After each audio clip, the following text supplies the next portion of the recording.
Perfect Peter's Horrid Day.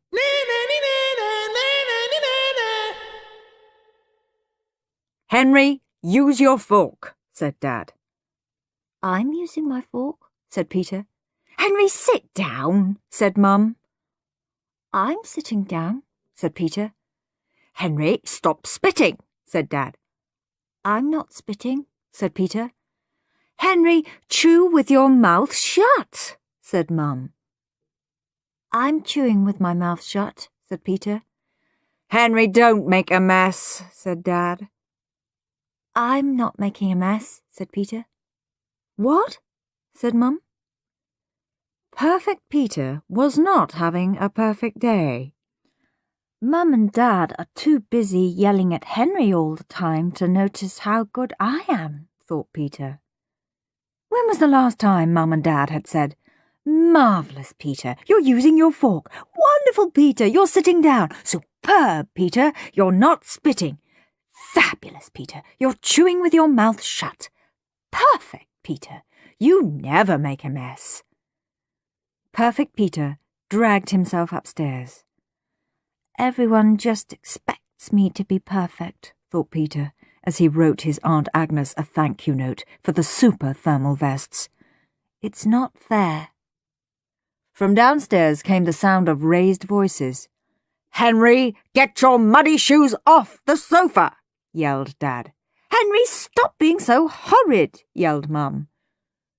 Then Perfect Peter started to think. What if I were horrid, thought Peter. Peter's mouth dropped open. What a horrid thought.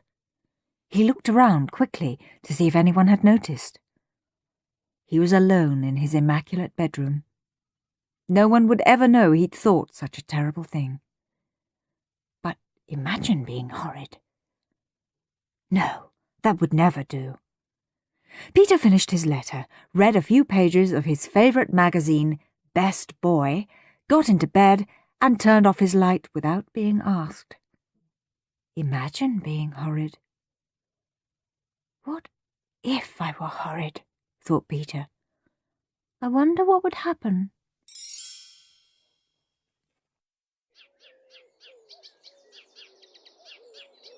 When Peter woke up the next morning, he did not dash downstairs to get breakfast ready. Instead, he lazed in bed for an extra 5 minutes. When he finally got out of bed, Peter did not straighten the duvet. Nor did Peter plump his pillows. Instead, Peter looked at his tidy bedroom and had a very wicked thought. Quickly, before he could change his mind, he took off his pyjama top and did not fold it neatly. Instead, he dropped it on the floor. Mum came in. Good morning, darling. You must be tired sleeping in. Peter hoped Mum would notice his untidy room, but Mum did not say anything. Notice anything, Mum? Said Peter. Mum looked around. Nope, said Mum. Oh, said Peter. What? Said Mum. I haven't made my bed, said Peter. Clever you to remember it's wash day, said Mum. She stripped the sheets and duvet cover and swooped and picked up Peter's pyjama top. Thank you, dear, said Mum. She smiled and left. Peter frowned. Clearly, he would need to work harder at being horrid. He looked at his beautifully arranged books. No, he gasped, as a dreadful thought sneaked into his head. Then Peter squared his shoulders. Today was his horrid day, and horrid he would be. He went up to his books and knocked them over. Henry! Bellowed Dad. Get up this minute! Henry slumped past Peter's door. Peter decided he would call Henry a horrid name. Hello, ugly, said Peter. Then he went wild and stuck out his tongue. Henry marched into Peter's bedroom. He glared at Peter. What did you call me? Said Henry. Peter screamed. Mum ran into the room. Stop being horrid, Henry! Look what a mess you've made in here! He called me ugly, said Henry. Of course he didn't, said Mum. He did too, said Henry. Peter never calls people names, said Mum. Now pick up those books you knocked over. I didn't knock them over, said Henry. Well, who did then? The man in the moon, said Mum. Henry pointed at Peter. He did, said Henry. Did you, Peter? Asked Mum. Peter wanted to be really, really horrid and tell a lie, but he couldn't. I did it, Mum, said Peter. Boy, would he get told off now. Don't be silly, of course you didn't, said Mum. You're just saying that to protect Henry. Mum smiled at Peter and frowned at Henry. Now leave Peter alone and get dressed, said Mum. But it's the weekend, said Henry. So? Said Mum. Well, but Peter's not dressed. I'm sure he was just about to get dressed before you barged in, said Mum. See? He's already taken his pyjama top off. I don't want to get dressed, said Peter boldly. You poor boy, said Mum. You must be feeling ill. Pop back into bed and I'll bring your breakfast up. Just let me put some clean sheets on. Perfect Peter scowled a tiny scowl. Clearly, he wasn't very good at being horrid yet. He would have to try harder. At lunch, Peter ate pasta with his fingers. No one noticed. Then Henry scooped up pasta with both fists and slurped some into his mouth. Henry, use your fork, said Dad. Peter spat into his plate. Peter, are you choking? Said Dad. Henry spat across the table. Henry, stop that disgusting spitting this instant, said Mum. Peter chewed with his mouth open. Peter, is there something wrong with your teeth? Asked Mum. Henry chomped and dribbled and gulped with his mouth as wide open as possible. Henry, this is your last warning. Keep your mouth shut when you eat, shouted Dad. Peter did not understand. Why didn't anyone notice how horrid he was? He stretched out his foot and kicked Henry under the table. Henry kicked him back, harder. Peter shrieked. Henry got told off. Peter got dessert. Perfect Peter did not know what to do. No matter how hard he tried to be horrid, nothing seemed to work. Now, boys, said Mum, Grandma is coming for tea this afternoon. Please keep the house tidy and leave the chocolates alone. What chocolates? Said Henry. Never you mind, said Mum. You'll have some when Grandma gets here. Then Peter had a truly, stupendously horrid idea. He left the table without waiting to be excused and sneaked into the sitting room. Peter searched high, Peter searched low. Then Peter found a large box of chocolates hidden behind some books. Peter opened the box. Then he took a tiny bite out of every single chocolate. When he found good ones with gooey chocolate fudge centres, he ate them. The yucky raspberry and strawberry and lemon creams he put back. Hee, thought Peter. He felt excited. What he had done was absolutely awful. Mum and Dad were sure to notice. Then Peter looked round the tidy sitting room. Why not mess it up a bit? Peter grabbed a cushion from the sofa. He was just about to fling it on the floor when he heard someone sneaking into the room. What are you doing? Said Henry. Nothing, ugly, said Peter. Don't call me ugly, Toad, said Henry. Don't call me Toad, ugly, said Peter. Toad, ugly, Toad, ugly! Mum and Dad ran in. Henry, shouted Dad, stop being horrid. I'm not being horrid, said Henry. Peter is calling me names. Mum and Dad looked at each other. What was going on? Don't lie, Henry, said Mum. I did call him a name, Mum, said Peter. I called him Ugly because he is ugly, so there. Mum stared at Peter. Dad stared at Peter. Henry stared at Peter. If Peter did call you a name, it's because you called him one first, said Mum. Now leave Peter alone. Mum and Dad left. Serves you right, Henry, said Peter. You're very strange today, said Henry. No, I'm not, said Peter. Oh, yes, you are, said Henry. You can't fool me. Listen, want to play a trick on Grandma? No, said Peter. Ding dong. Grandma's here, called Dad.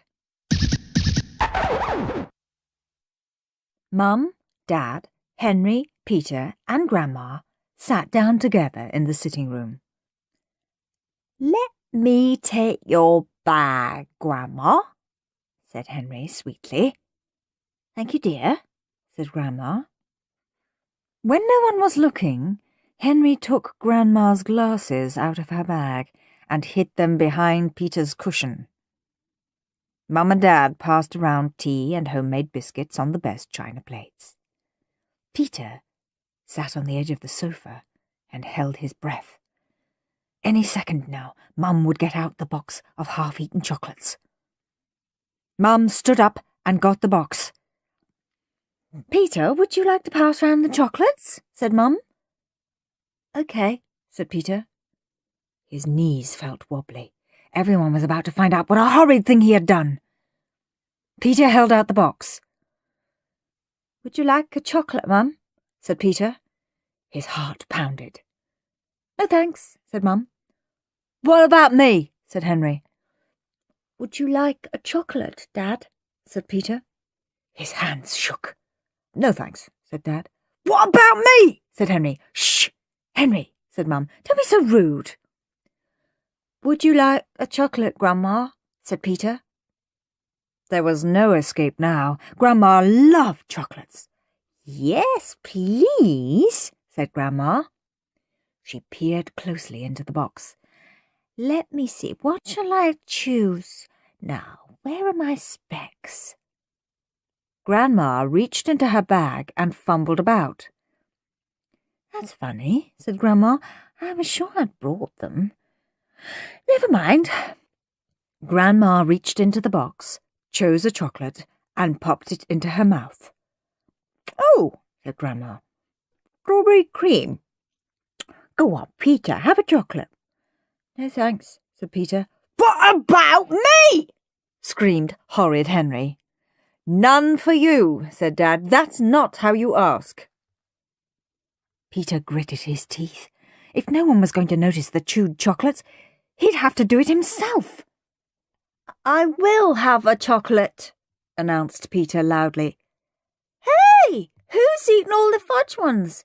And who's taken bites out of the rest? Henry, yelled Mum.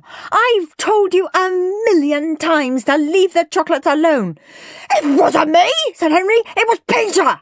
Stop blaming Peter, said Dad. You know he never eats sweets. It's not fair, shrieked Henry. And he snatched the box from Peter. I want some chocolates. Peter snatched it back. The open box fell to the floor. Chocolates flew everywhere.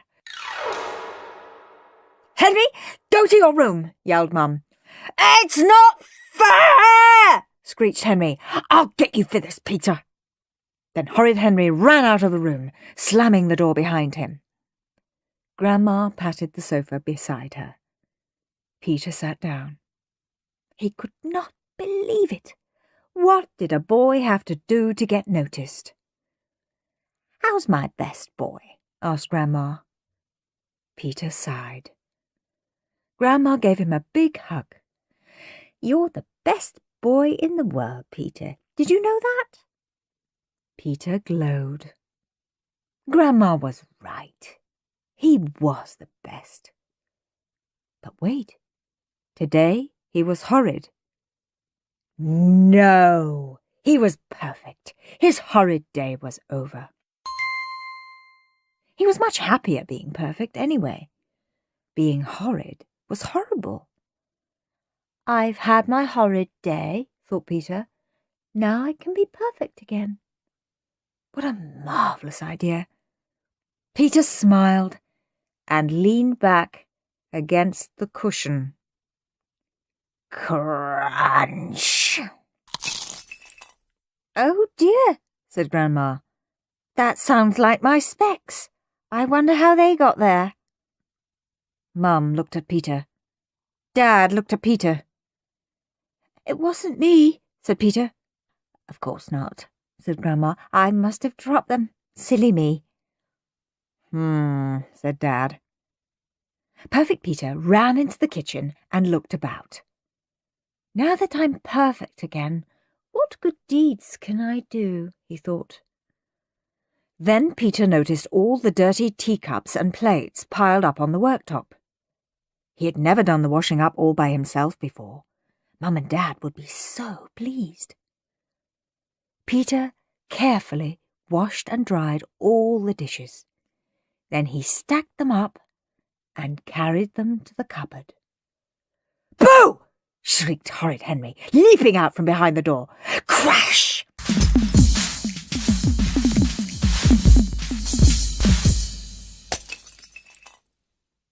Henry vanished. Mum and Dad ran in.